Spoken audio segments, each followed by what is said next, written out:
All right, welcome back to the show. I'm joined now by William Jacobson. He is professor of law and director of Security Law Clinic at Cornell Law School. He's also founder of the website legalinsurrection.com. And I hope I didn't just lose you because I think my mic fell on the floor.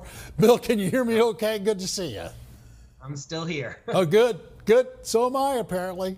I want to pick up a little bit of discussion on this Don Jr. craziness that is going around. The part of the story I haven't had a chance to get into today on the show is that the Obama Justice Department are the folks that allowed the Russian lawyer who met with Donald Trump Jr. into the country in the first place. They let her in because she was representing a client here in the U.S. courts.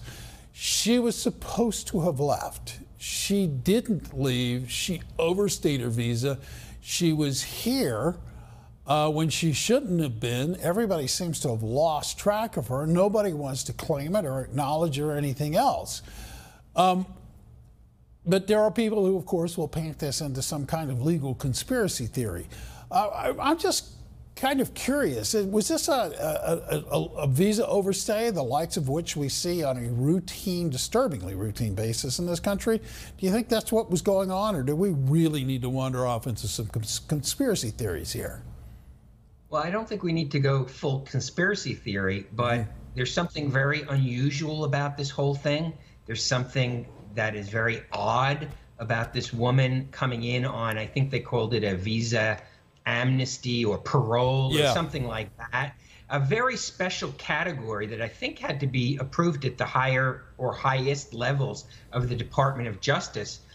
And she overstays the visa and nobody notices. Something's very strange here. And then she arranges a meeting with the inner circle, or through somebody, the inner circle of the Trump campaign. Something is just not sitting right here. And then it turns out that she may have some connection to Oppo researchers for the Clinton campaign or the Democrats who were trying to get dirt on Trump. Something just doesn't seem right here. And I think it's worth asking a lot of questions, because this doesn't just happen. Somebody with her connections doesn't just happen to show up at the doorstep of the campaign of one of the two major parties who just secured enough delegates to win the nomination. It's just very, very strange. And given her background and given what DOJ knew about her, something's not adding up here. I will give you that. It is odd and it's peculiar, and it certainly does beg some questions. And in fact, we might get some answers, because I believe one of the co-directors of Fusion GPS is scheduled to testify next week before Congress. And we know Don Jr. might, in fact, be testifying before the Senate Judiciary Committee. So it would seem that legally we've got things proceeding apace. I want to talk to you about a couple other pieces you wrote, because we only have like 3 minutes left here. One of them has to do with the Republican views on higher education in this country. You note that Republicans have turned sharply negative on, I don't want to say higher ed, but because they are sending their kids to colleges. They're electing to make a different kind of choice, as opposed to sending them to, say, a Harvard, for example. Explain this for the viewers who hadn't had a chance to read it.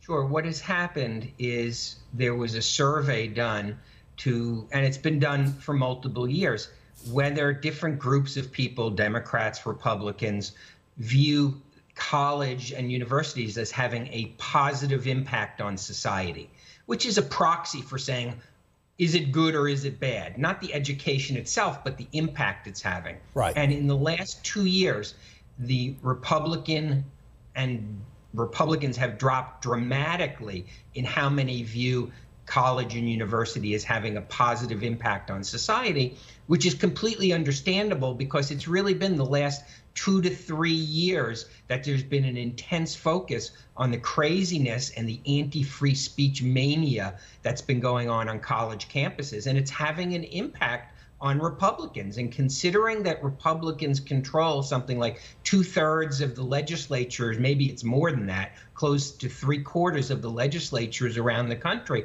I think there's going to be fallout here, that there's going to be pushback against funding some of these crazy departments that essentially have turned into activist departments masquerading as academia. Well, you know, it's interesting because coincidentally this week we got the story the University of Missouri is seeing its registrations decline yet again. So that we don't even have Republicans or anybody in any legislative capacity whatsoever doing anything to the University of Missouri. And instead, it has become its own victim. I mean, you don't have to look very far to see that the kind of actions that you're talking about and the kind of demonstrations that we saw at the University of Missouri have really put people off in terms of higher education or public universities. That's right. And I think you will see that impact at private universities, but not at the so-called national top tier. I mean, the Ivy League, et cetera, those are considered so important for resume building, et cetera, that they'll probably survive. But the tiers down, the second and the third tier colleges really have to consider whether they've created an atmosphere that is really their own self-destruction, which is happening at the University of Missouri, regardless of any budget cuts. Yeah, exactly.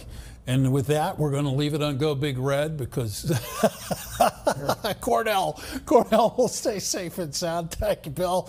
Really appreciate it. Thank you so much. For the rest of you, remember to keep it here at Newsmax TV, and you can always stay connected at Newsmax.com. Joe Pags is next.